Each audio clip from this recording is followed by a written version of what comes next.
Hello student. हमने वास्तविक संख्या का लेसन स्टार्ट किया था। इससे पहले हमने वास्तविक संख्या के बारे में जितने भी कॉन्सेप्ट बनते हैं उनके बारे में हमने बात की थी। इससे पहले हमने मुख्य बिंदु देखे थे, एलसीएम एचसीएफ देखा था, वास्तविक संख्याओं के बारे में देखा था और अब हम प्रश्नावली 1.1 के क्वेश्चन करने वाले हैं। तो देखो हमारे सामने पहला क्वेश्चन है, प्रश्नावली 1.1 का पहला क्वेश्चन है, निम्नलिखित संख्याओं को अभाज्य गुणनखंडों के गुणनफल के रूप में व्यक्त कीजिए। तो देखो ये हमारे सामने पहला क्वेश्चन है और पहला क्वेश्चन है 140 को अभाज्य संख्याओं के गुणनफल के रूप में व्यक्त करना है।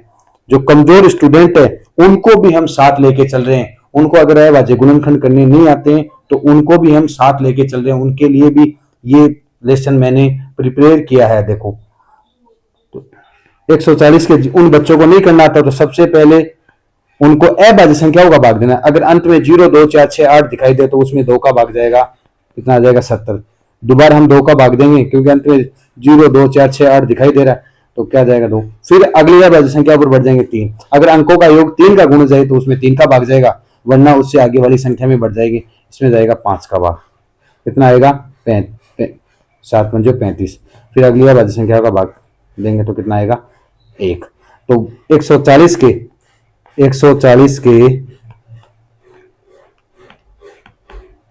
अभाज्य गुणनखंड क्या हो जाएंगे, 140 के अभाज्य गुणनखंड क्या हो जाएंगे, 2 2 बार आ रहा है, 5 एक बार आ रहा है और 7 एक बार आ रहा है। या इसको ऐसे लिख देंगे, 2 2 बार आ रहा है तो 2 की पावर 2 लिख देंगे, 5 गुणा 7। ये 140 के अभाज्य गुणनखंड हो गए। ये पहला क्वेश्चन हो गया। अगला हमें पूछा 156 के अभाज्य गुणनखंड। 156 के अभाज्य गुणनखंड, तो 156 के अभाज्य गुणनखंड वही बात लिख देंगे, 156 के अभाज्य गुणनखंड। तो अगर बच्चों आपको नहीं आता उसी भाग विधि से हम 156 के अभाज्य गुणनखंड करेंगे। अंत में 0, 2, 4, 6 दिखाई दे रहा है तो किसका भाग जाएगा 2 का। इसमें 2 का भाग देंगे तो कितना आएगा 78। दोबारा 0, 2, 4, 6, 8 दिखाई दे रहा है, दोबारा 2 का भाग देंगे। तब तक 2 का भाग देते चलते हैं जब तक 2 का भाग जाए, तो कितना आ जाएगा 39। अब देखो अब 2 का भाग नहीं जा रहा है तो अंकों को जोड़ेंगे, अंकों का योग करें 12, वो 3 के पहाड़ी में आता। तो अगली अभाज्य संख्या कौन सी होती है 3। ओके, अब 13 एक अभाज्य संख्या आएगी तो 13 में 13 के अलावा किसी का भाग नहीं जाएगा। तो 156 के अभाज्य गुणनखंड क्या हो जाएंगे, 2 गुणा 2 गुणा 3 गुणा 13। इसका मतलब 2 की पावर कितना होगा 2 इंटू 3 इंटू 13। तो ये हो गए 156 के अभाज्य गुणनखंड। ये जो कार्य कर रहे हैं ये रफ वर्क करना है हमें, ये रफ में करना है, ये हमें क्या करना है रफ में। अब हम देखने वाले हैं 3825 के। अब हम अभाज्य गुणनखंड किसके देखने वाले, 3825 का। इतना आपने नोट कर लिया होगा, इसको मैं इरेज कर देता हूं। तो देखो अब हम तीसरा देखने वाले हैं। साथ के साथ अगर आपको नहीं आते हैं तो वीडियो को पॉज करके एक बार कोशिश इन क्वेश्चनों को कोशिश कीजिए करने की। अगर नहीं आता बाद में आपको वीडियो चला के वापस देख लेना, पहले इसको पॉज करना है, बाद क्वेश्चन को करके देखना है। तो एक 3825 के अभाज्य गुणनखंड। तो देखो कैसे, अब हमें पता है। देखो एक काम तो ये सबसे आसान काम, अगर आपको नहीं आते हैं तो उसी भाग विधि से आपको करके देखने हैं, उसी भाग विधि से इनको आपको करके देखना है। अगर आपको नहीं आते हैं तो सबसे पहले वीडियो को पॉज करना है और आपको रफ नोटबुक में उनको करने की कोशिश करनी है, इनको करने की कोशिश करनी है। वरना हम सीधा भी देख सकते हैं। कैसे सीधा देख सकते हैं, देखो अंत में 0, 2, 4, 6, 8 दिखाई नहीं दे रहा तो इसका मतलब इसमें 2 के गुणज नहीं आएंगे, 2 अभाज्य संख्या इसमें आएगी नहीं। अब अंकों का योग करके देखो, 3 8 11, 2 13, 5 18। इसका मतलब इसमें किसका गुणज आने वाला 3 का। तो इसमें सबसे पहले हम 3 का भाग देंगे तो एक गुणनखंड क्या आ जाएगा 3, क्या आ जाएगा एक गुणनखंड 3। तो इसमें 3 का भाग देंगे तो कितना बनेगा, 3 का भाग देते हैं, 3 एकम 3, 3 दूनी 6, बचा 2, 22 हो गए। क्या हो गया 22 हो गए, 7 21, बचा 1, बचा एक तो 15 में जाएंगे, तीन, एक गुण जाएगा दोबारा। तो एक अभाज्य संख्या आएगी दोबारा। देखो अंकों का योग कितना बन रहा है, एक और दो तीन, 7 10, 10 और 5 मिल रहा है, दोबारा 3 का भाग जाएगा, 3 गुणा 3 और इसमें 3 का भाग दे दो, 3 चौके 12, 3 चौके 12, 3 दूनी 6, 3 पंजो 15। अब अंकों का योग करके देखो अंकों का योग कितना आ रहा है, अंकों का योग 11 आ रहा है, तो 3 का भाग नहीं जाएगा। अब 3 के से आगे वाली अभाज्य संख्या कौन सी होती है, 3 से आगे वाली अभाज्य संख्या होती है, क्या होती है, 5। क्या होती है, 5। अब अंत में 0 5 दिखाई दे तो उस संख्या में 5 का भाग पूरा पूरा जाता है, पूर्णतः 5 से डिविजिबल होती है, तो 5 का भाग दे देंगे, 5 लिख दो और 5 का भाग दे दो, 5 8 40, बच्चे 2 5 5 25, दोबारा किसका भाग जाएगा, 5 का जाएगा, 85 अंत में 5 दिखाई दे रहा है तो 5 का भाग दे दो और 5 का भाग देंगे तो 17 आ जाएगा। तो 3825 के अभाज्य गुणनखंड क्या हो जाएंगे, 3 2 बार आ रहा है तो 3 की पावर 2, 5 कितनी बार आ रहा है, 2 इंटू 17, ये 3825 के अभाज्य गुणनखंड हो जाएंगे। 3, तो ये ऐसे आपको करके देखना। अगर आपको भाजकता के नियम अच्छी तरह से आते हैं तो आपको अभाज्य गुणनखंड करना आपके लिए एकदम आसान है। मैं आपको साथ के साथ भाजकता के नियम में डिविजिबिलिटी रूल है वो भी साथ के साथ बताते चल रहा हूँ, जिससे आपको ये चीजें आपके लिए आसान हो जाए। अगला क्वेश्चन अगर आपने नोट कर लिया तो इसको मैं इरेज करता हूँ, एक बार वीडियो पॉज करके इन क्वेश्चनों को कोशिश करनी है आपको करने की। अब हम चौथा क्वेश्चन देखते हैं। तो चौथा क्या लिखा हुआ है, 5005 के अभाज्य गुणनखंड, क्या है के अभाज्य गुणनखंड। अब देखो अंत में 0 2 4 6 8 दिखाई नहीं दे रहा तो इसमें 2 का भाग नहीं जाएगा। अंकों को जोड़ के देखें, अंकों को जोड़ के देखेंगे हम तो अंकों का योग 10 आ रहा तो 3 का भाग भी नहीं जाएगा, 3 के गुणज भी नहीं आ रहे तो 3 का भाग भी नहीं जाएगा। तो अगली अभाज्य संख्या कौन सी हो जाएगी, 5। तो 5, इसमें 5 का भाग देंगे तो कितना बनेगा, 1001। अब देखो अंत में 0 5 नहीं दिखाई दे रहा है। अब पीछे वाली अभाज्य संख्या को चेक करने की आवश्यकता नहीं, अगर 2 का 3 का भाग नहीं जा रहा फिर 5 में बढ़ गए तो पीछे वाली की हमें चेक करने की आवश्यकता नहीं है, हम क्रमवाइज चल रहे हैं। अब देखो 1001 है, अब देखो इसमें 5 का भाग नहीं जा रहा तो इसमें 7 का भाग लगा के देख लो, इसमें 7 का भाग लगा के देख लो। देखो 7 का भाग लगा के देखते हैं, 7 एकम 7 बचा कितना, 3, कितना बचा 3, 7 चौक 28 बचा कितना 2, 7 21, इसका मतलब 7 का भाग पूरा पूरा जाएगा। तो 7 का भाग इसमें लगाते हैं तो पूरा पूरा जाएगा, कितना बचता है, 7 एकम 7 बचा 3, 7 चौक 28 और 7 21, 143। अब देखो 143, दोबारा 7 का भाग लगाए देखें तो 7 का भाग नहीं जा रहा। अब इसमें 11 से डिविजिबल है क्योंकि अगली अभाज्य संख्या कौन सी है, 11, 7 के बाद में अगली अभाज्य संख्या कौन सी है, 11, तो इसमें 11 का भाग देते हैं, 11 एकम 11 बचा कितना 3, 11 3 33। तो ये देखो अभाज्य संख्याओं के गुणनफल के रूप में हो गया। अगर इन संख्याओं को अभाज्य संख्याओं के गुणनफल के रूप में हम व्यक्त कर दें तो आगे इनके गुणनखंड संभव नहीं है। तो देखो 5005 के अभाज्य गुणनखंड क्या हो जाएंगे, 5 गुना 7 गुना 11 गुना 13। अब मैं बच्चों आपको छोटी सी एक बात लर्न करने के लिए बता रहा हूं, अगर आपको कभी भी 1001 के अभाज्य गुणनखंड पूछे तो सीधे आपको याद करना 7 11 13, 7 11 13 का मल्टीपल होगा, 7 11 13, 1001 के गुणनखंड क्या हो गए, 7 11 13 के गुणनखंड। ये बात आपको सीधी लर्न कर लेनी है। तो देखो इतना आपने नोट कर लिया होगा, इसको मैं अब इरेज कर रहा हूं, अगला क्वेश्चन देखते हैं। अगला क्वेश्चन हमें क्या पूछा है, पांचवा क्वेश्चन में 7429 के अभाज्य गुणनखंड उसी प्रकार चेक करने वाले। तो देखो अंत में हमें क्या नहीं दिखाई दे रहा, 0 2 4 6 8 दिखाई नहीं दे रहा तो इसमें किसका भाग नहीं जाएगा, 2 का भाग नहीं जाएगा। अंकों को जोड़ के देखें, 7 4 11 2 13 9 22 तो 3 का भाग भी नहीं जाएगा। अगली अभाज्य संख्या 5 में बढ़ जाएंगे, 3 से आगे अगली अभाज्य संख्या 5 में 0 5 नहीं दिखाई दे रहा तो 5 का भाग भी नहीं जाएगा।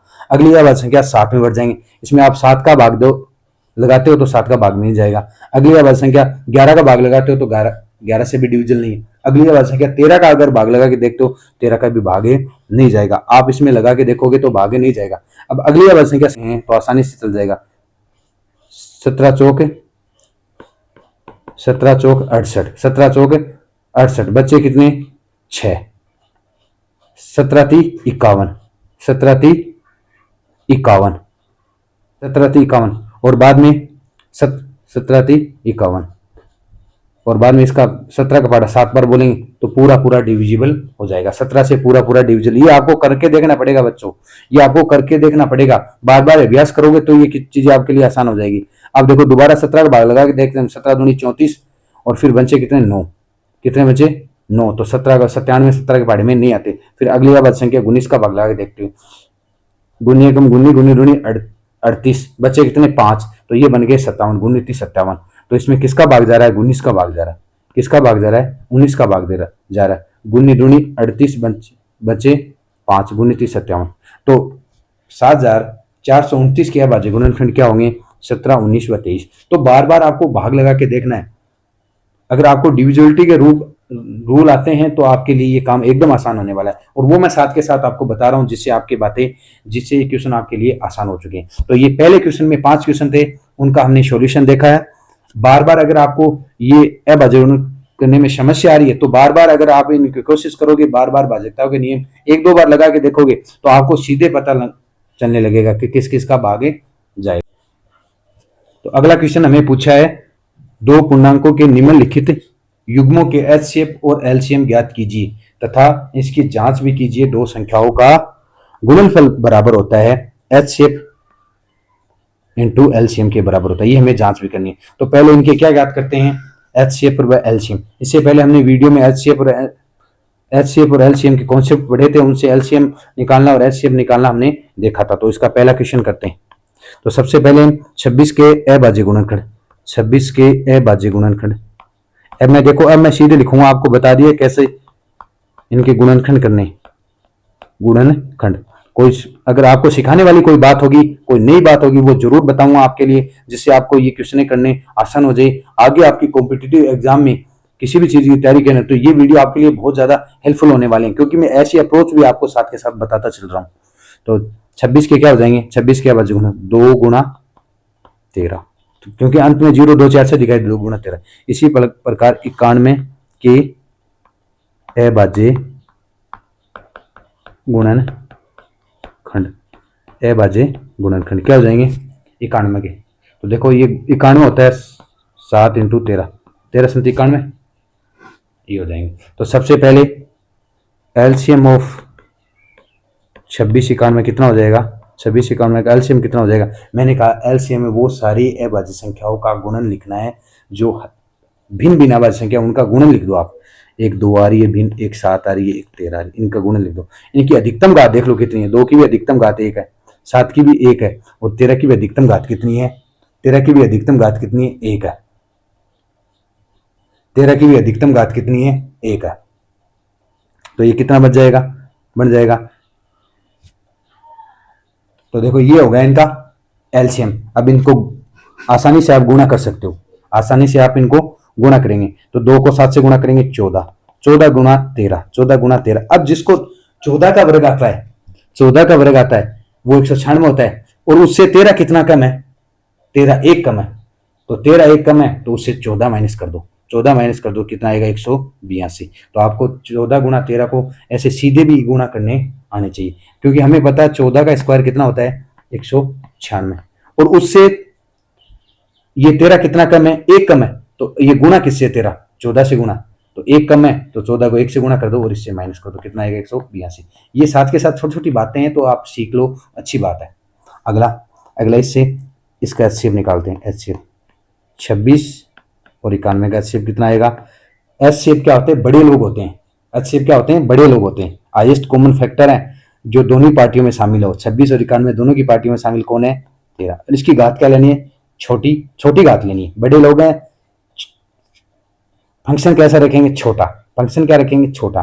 तो देखो घात मिनिमम घात 1 1 का मिनिमम 1, तो कितना आ गया एचसीएफ आ गया 13। एचसीएफ कितना आ गया, एचसीएफ आ गया 13, एचसीएफ 13। ये हो गया एचसीएफ, ये हो गया एलसीएम। अब हमें क्या पूछा है, दो संख्याओं का गुणनफल। तो देखो ये हमें जांच करनी। अब हमें जांच क्या करना है, देखो हमें जांच क्या पूछिए, हमें जांच पहले पूछिए एलएचएस साइड में क्या करना है। एलएचएस साइड में करना है दो संख्याओं का गुणा, दो संख्याओं संख्याओं का गुणनफल। क्या करना है? गुणनफल। अब संख्या क्या क्या दे रखी थी हमें? 26 व 91। 26 व 91 को हमें गुणा करना है। 26 व 91 को हमें गुणा करना है। तो 26 और 91 को हमें गुणा करना है। तो देखो आप आसानी से गुणा कर सकते हो 26 और 91। 26 एकम 26, असल पाई 6। अब देखो 26 नम्मा 234 और 2 असल हो गई, 2 असल हो गई 236। ये कितने आ जाएंगे? 2366। 2366। आगे आगे आरएचएस साइड में क्या लिखा हुआ था? आरएचएस साइड में लिखा हुआ है एलसीएम। अब देखो आरएचएस साइड में पूछा एलसीएम इंटू एचसीएफ। अब इनको गुणा कर दो। एलसीएम में कितना लिखा हुआ है? एलसीएम 182 गुणा 13। 182 गुणा 13। तो देखो गुणा करो, 13 दूनी 26, 13 दूनी 26, 13 अंटी 104, 13 अंटी 104 2 असल थी 106, 106, 13 एकम 13, 13 10 23। तो देखो एलसीएम बराबर, देखो एलएचएस बराबर क्या आ गई? आरएचएस। ये हमें जांचना था। तो दोनों भाग क्या हो गए? बराबर। दोनों भाग क्या आ गए? बराबर। तो देखो बार हर क्वेश्चन में मैं ये जांच वाली काम नहीं करूंगा, ये तुम आसानी से कर सकते हो। दो संख्याओं गुणनफल करना है, एलसीएम और एचसीएफ को गुणा कर देना। तो ये हर क्वेश्चन में नहीं करूंगा, पहले क्वेश्चन में आपको मैंने समझाने के लिए किया है, आप इनको आसानी से कर सकते हो। तो देखो इतना आपको समझ आ गया। पहले हमने एलसीएम एचसीएफ ज्ञात कर लिया और बाद में हमें इसकी जांच पूछी थी कि दो संख्याओं का गुणनफल वो बराबर होता है एलसीएम इंटू एचसीएफ के। LCM into HCF. अगला क्वेश्चन देखते हैं। अगले क्वेश्चन दूसरे में क्या पूछा है? 510। दूसरे में पूछा है 510 व 92 के एलसीएम और एचसीएफ ज्ञात कीजिए। तो 510 के हम क्या करते हैं? 510 के अभाज्य गुणनखंड, अभाज्य गुणनखंड, अभाज्य गुणनखंड। इसके क्या हो जाएंगे? 2 गुणा 3 गुणा 5 गुणा 5 गुणा 17। देखो इसको आसानी से कर सकते हो, 5 दूनी 10 और 17 थी 51, ये कर सकते हैं। बाद में हम 92 के कर लेंगे। 92 के अभाज्य गुणनखंड। 92 23 चौक 92 होता है, 2 गुणा 23। ये आप आसानी से लिख सकते हो इन चीज़ों को। अब देखो, अब हमें एलसीएम निकालना। एलसीएम किसका निकालना है? 510 और 92 के। क्या हो जाएंगे? तो देखो 510 व 92 के, देखो इसको आगे इसको लिख सकते हैं 2 की पावर 2 गुणा 23। तो भिन्न भिन्न अभाज्य संख्या क्या हो गई? एक तो 2 हो गई, एक 3 हो गई, एक 5 हो गई, एक 17 हो गई और एक 23 हो गई। क्या हो गई? एक 23 हो गई। ये भिन्न भिन्न अभाज्य संख्या हो गई। अब क्या करना है? भिन्न भिन्न अभाज्य संख्याओं में देखो नाम छोटा काम बड़े, तो बड़ी घात इसकी 2, इसकी बड़ी घात कितनी हो गई? 2, और 3 की बड़ी घात 1 है, 5 की बड़ी घात 1 है, 17 की बड़ी घात 1 है, 23 की बड़ी घात 1 है। अब इनको गुणा कर देंगे, अब इनको हम गुणा कर देंगे। तो देखो 2 की पावर 2 का मतलब 4 गुणा 3 गुणा 5 गुणा 17 अब गुणा 23। अब इसको थोड़ा सा स्मार्ट तरीके से करेंगे हम। देखो 5 को 4 को और 5 को गुणा करेंगे 20 आ जाएगा, गुणा 3। देखो अब देखो 3 को हम 17 से गुणा कर देंगे, 17 थी 51, 17 थी 51, 3 को 17, 17 थी 51 इंटू 23।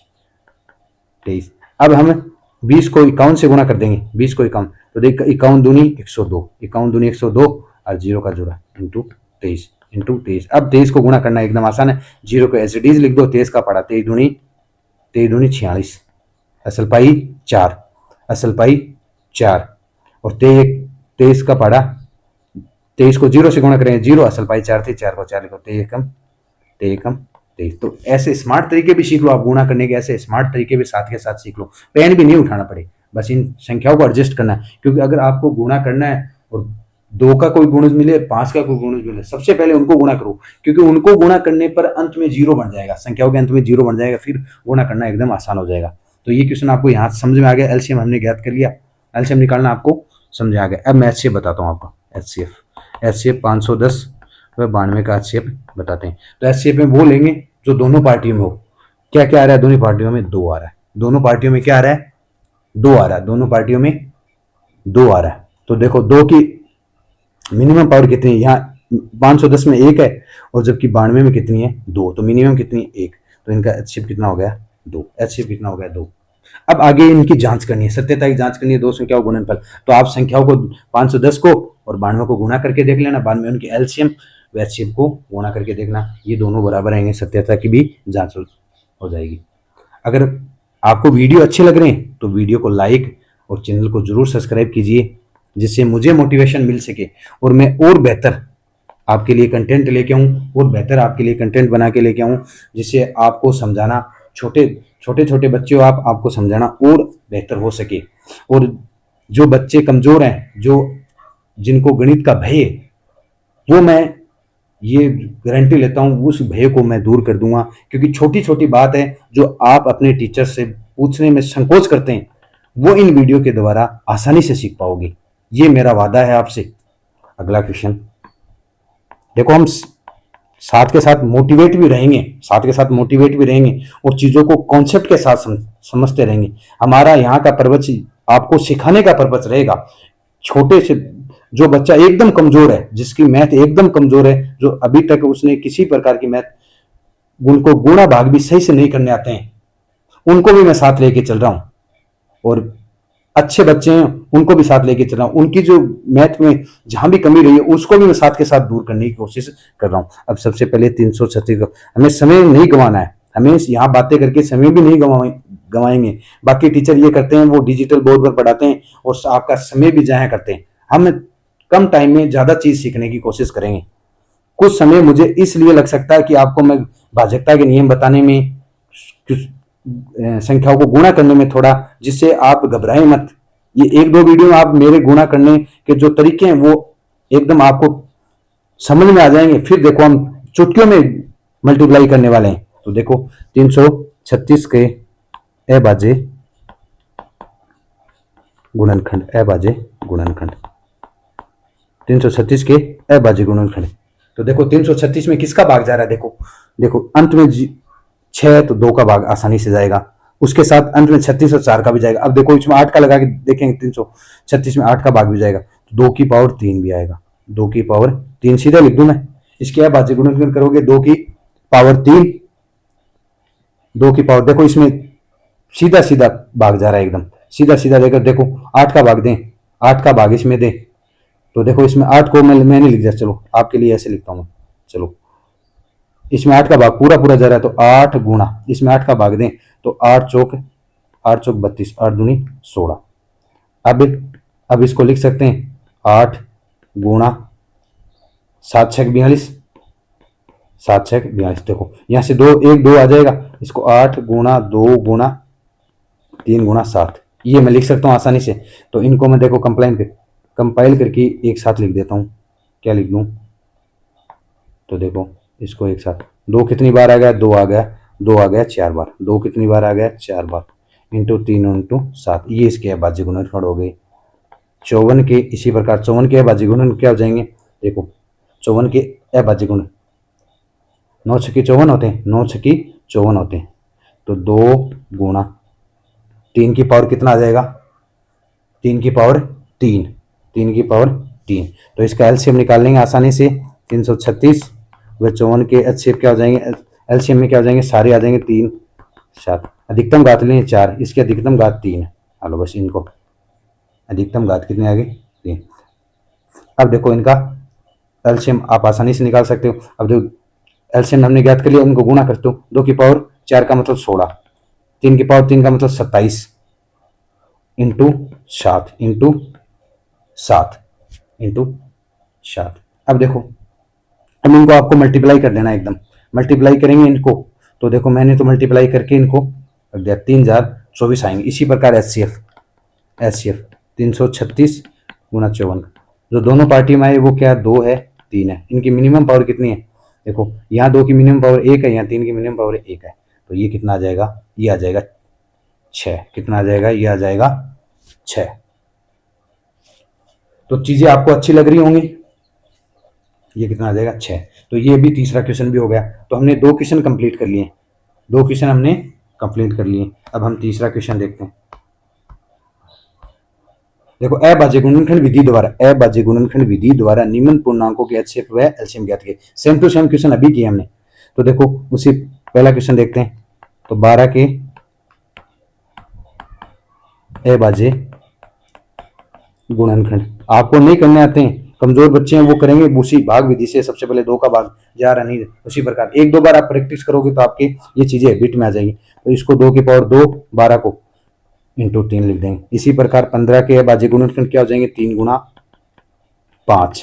इसी प्रकार 21 के अभाज्य, ये आपको पूरी लाइन लिख लेनी है। जब आप कॉपी में लिख रहे हो अपनी, फिर कॉपी में लिख रहे हो, उनको पूरी लाइनें लिखेंगे। 21 के अभाज्य गुणनखंड, 21 के 3 गुणा 7। तो देखो इसलिए 12, 15 और 21 के का एलसीएम क्या हो जाएगा। तो देखो 2 आ रहा है, 3 आ रहा है, 5 आ रहा है और 7 आ रहा है। 2 की अधिकतम पावर 2 है, 3 की अधिकतम पावर 1 है, 5 की। इनको आपको क्या कर देना है, इनको आपको अब मल्टीप्लाई कर देना है। इनको क्या कर देना है, मल्टीप्लाई कर देना। इनको देखो मल्टीप्लाई करेंगे, 2 की पावर 2 का मतलब 4 गुना 3 गुना 5 गुना 7। अब देखो मैंने कहा था 2 का गुणज और 5 का गुणज जहां मिले सबसे पहले उनको गुणा करो। कितना आ गया 20, और 3 को 7 से गुणा कर दो 21। तो 20 को 21 से गुणा कर 420 आ जाएगा। 21 दूनी 42, 420 आ जाएगा। इनका अगर आपको एचसीएफ निकालना है, एचसीएफ भी ज्ञात कर लेंगे। एचसीएफ देखो 12, 15 और 21 का एचसीएफ क्या आ जाएगा। तो सभी पार्टियों में, और सभी पार्टियों में कौन आ रहा है, सभी पार्टियों में 3 आ रहा है। तीनों पार्टियों में कौन आ रहा है, 3। तीनों पार्टियों में कौन आ रहा है, 3। और 3 की मिनिमम पावर लेनी, 3 की मिनिमम पावर कितनी, 1। तो इनका एचसीएफ कितना हो जाएगा, 3। इसका एचसीएफ कितना हो जाएगा, 3। अगला क्वेश्चन, तो इसको मैं इरेज कर रहा हूँ, वीडियो पॉज करके। अगर आपको नोट करना तो इसको नोट कीजिए। अगला क्वेश्चन 17, 23 और 29 के अभाज्य की एचसीएफ और एलसीएम ज्ञात करना। 17 के अभाज्य गुणनखंड, 17 के अभाज्य गुणनखंड। अब देखो 17 के अभाज्य गुणनखंड कैसे करेंगे। 17 एक अभाज्य संख्या है, 17 एक अभाज्य संख्या है, तो इसके गुणनखंड एक होगा और एक 17 होगा। इसके अलावा इसके गुणनखंड नहीं होंगे। इसी प्रकार 23 भी एक अभाज्य संख्या है, तो इसके भी गुणनखंड 1 और 23 होगा। इसी प्रकार 29 भी एक अभाज्य संख्या है, इसके भी गुणनखंड 1 गुणा 29 होगा, 1 गुणा 29। तो सबसे पहले इनका एलसीएम क्या हो जाएगा, एलसीएम ऑफ 17, 23 और 29, इनका एलसीएम कितना हो जाएगा, इसका एलसीएम कितना हो जाएगा। तो भिन्न भिन्न अभाज्य संख्या कौन सी आ गई, 17 आ गई, 23 आ गई और 29 आ गई। ये तो हो गया इनका एलसीएम। इनका एलसीएम एचसीएफ क्या हो जाएगा, 17, 23 और 29 का एलसीएम। तो सब में आई, तो ये अभाज्य संख्या, ये तो भिन्न भिन्न, इनमें सब में क्या आ रहा है, 1। तो अभाज्य संख्या को आपको कोई पूछ ले कि अभाज्य संख्याओं का भिन्न भिन्न अभाज्य संख्याओं का एचसीएफ कितना होता है, 1। कितना हो जाएगा, 1। तो ये हो गया 2 नंबर क्वेश्चन। अगला क्वेश्चन,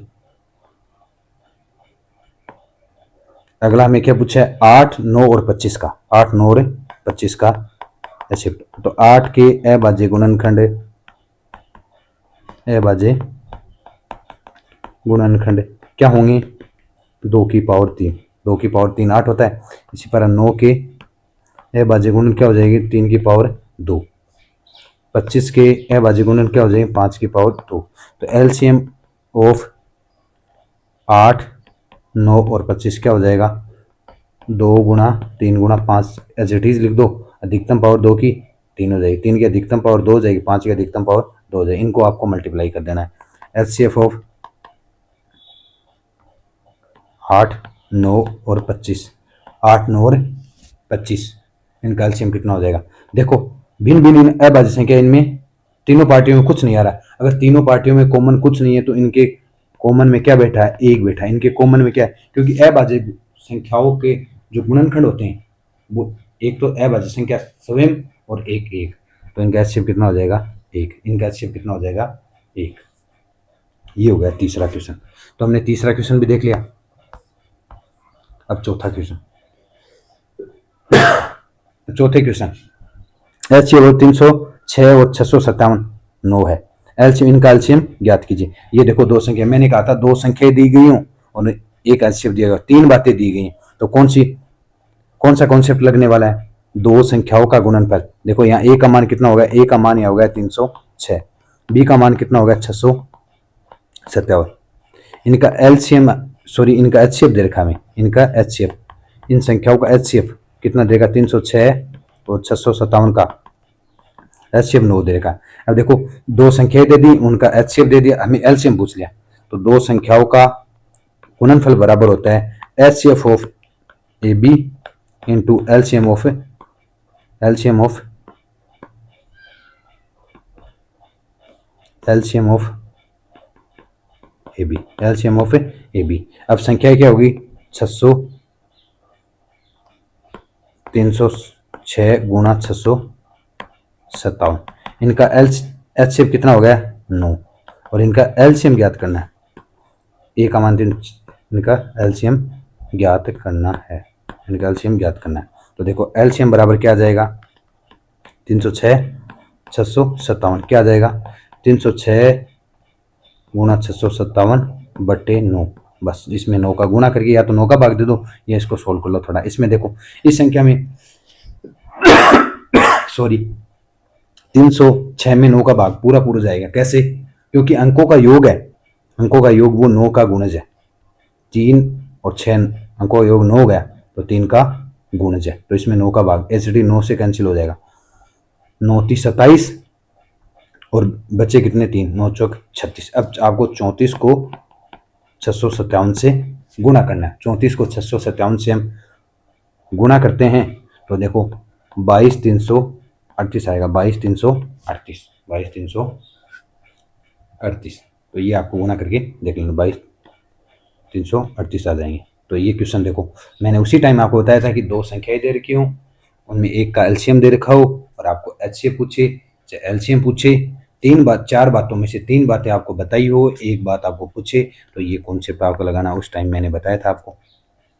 अगला क्वेश्चन क्या है, जांच कीजिए क्या किसी प्राकृत संख्या n के लिए 6 की पावर n शून्य पर समाप्त होगी, 6 की पावर n शून्य पर समाप्त होगी। तो देखो हम मान लेंगे कि ये शून्य पर माना कि किसी प्राकृत संख्या, कोई भी प्राकृत संख्या है, प्राकृत संख्या, क्योंकि प्राकृत संख्या की बात कोई प्राकृत संख्या मान ली, प्राकृत संख्या n के लिए 6 की पावर n शून्य पर समाप्त होगा यदि वह 5 से विभाज्य, अगर कोई संख्या शून्य पर समाप्त तब होगी जब अगर वो 5 से विभाज्य है, 5 से विभाज्य है, क्योंकि 6 के अभाज्य गुणनखंड कर लेने, हमें पता चल जाएगा इसमें 5 छुपा हुआ है क्या, 6 के अभाज्य गुणनखंड क्या हो जाएंगे, अभाज्य गुणनखंड क्या होंगे 2 गुणा 3, सॉरी क्योंकि 6 के अभाज्य गुणनखंड गुणा, इसीलिए 6 की पावर n के अभाज्य गुणनखंड क्या हो जाएंगे 2 गुणा 3 की पावर n, 2 की पावर 3 गुणा n। देखो 2 गुणा 3 में 5 कहीं नहीं है, 2 गुणा 3 में 5 कहीं नहीं है, तो बोल देंगे अतः 6 की पावर n में 5 का कोई 5 का कोई गुणनखंड उपस्थित नहीं है, अतः ये शून्य पर समाप्त नहीं होगी।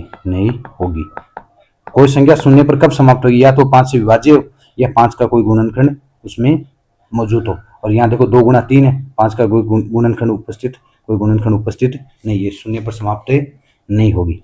तो ये हो गया 5वां क्वेश्चन, ये क्या हो गया 5वां क्वेश्चन। अगला क्वेश्चन देखो, अगला क्वेश्चन 7वां क्वेश्चन देखते हैं, छठा क्वेश्चन बाद में देखते हैं। मैंने इसमें नोट नहीं किया छठा क्वेश्चन, इस पीडीएफ में छठा क्वेश्चन नोट नहीं किया। तो 7वां क्वेश्चन क्या कह रहा है हमें, किसी खेल के मैदान के चारों ओर एक वर्ताकार पथ है, इस मैदान का एक चक्कर लगाने में सोनिया 18 मिनट का समय लेती है, इसी मैदान का एक चक्कर लगाने में रवि 12 मिनट का समय लगता है।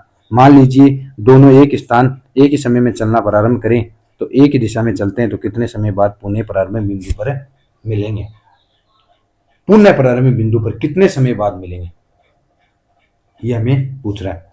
तो हम लिख देंगे सोनिया कितने एक चक्कर लगाने में, ये हल, सोनिया द्वारा एक चक्कर में लिया गया समय कितना हो गया, 18 मिनट, 18 मिनट। इसी प्रकार रवि द्वारा एक चक्कर में लिया गया समय कितना हो गया 12 मिनट। अब हमें ज्ञात क्या करना है, हमें पुनः ज्ञात करना है पुनः प्रारंभ स्थान पर कितने समय बाद मिलेंगे, पुनः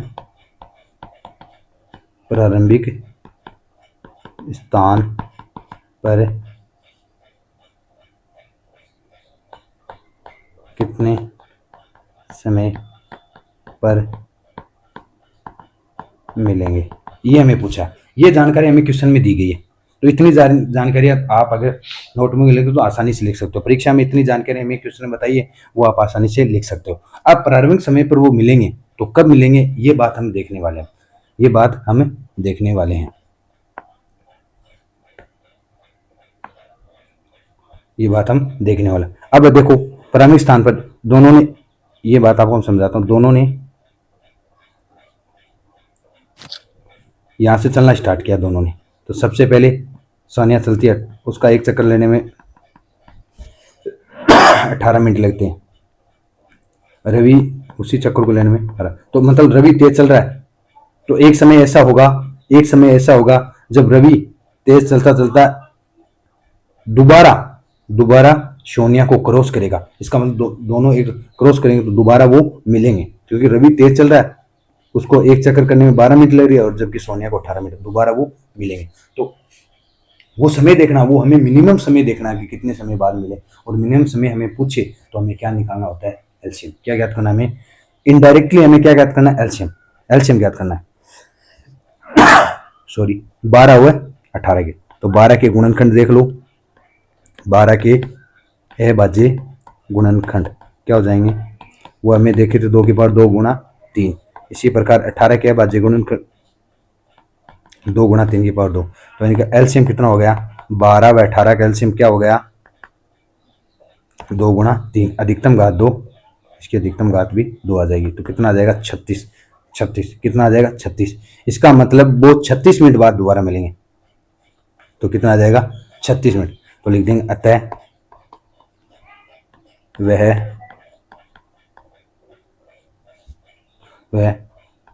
प्रारंभिक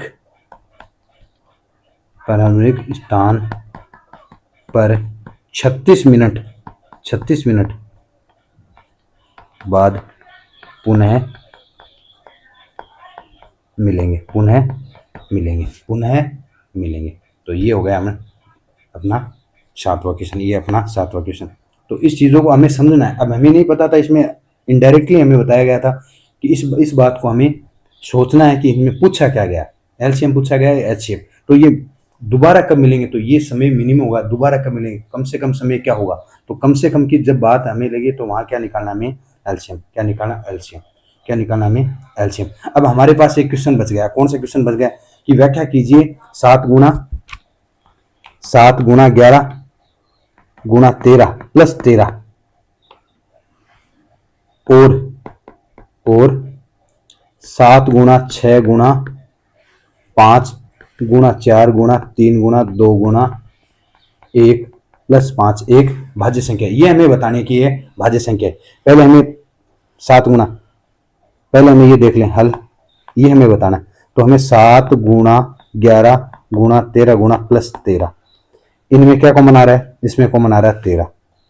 तो यहाँ क्या बचेगा 7 गुणा 11 प्लस 1।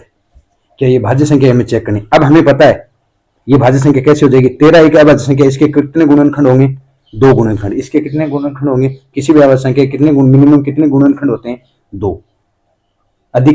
मिनिमम नहीं, अधिकतम 2 गुणनखंड हो सकते हैं, अधिकतम 2 गुणनखंड हो सकते हैं। साथ में एक संख्या और आ गई, तो टोटल कितने गुणनखंड हो गए, 3। और 3 गुणनखंड किसके होते हैं, भाज्य संख्या के। अतः ये क्या हो जाएगी, अतः ये भाज्य संख्या होगी।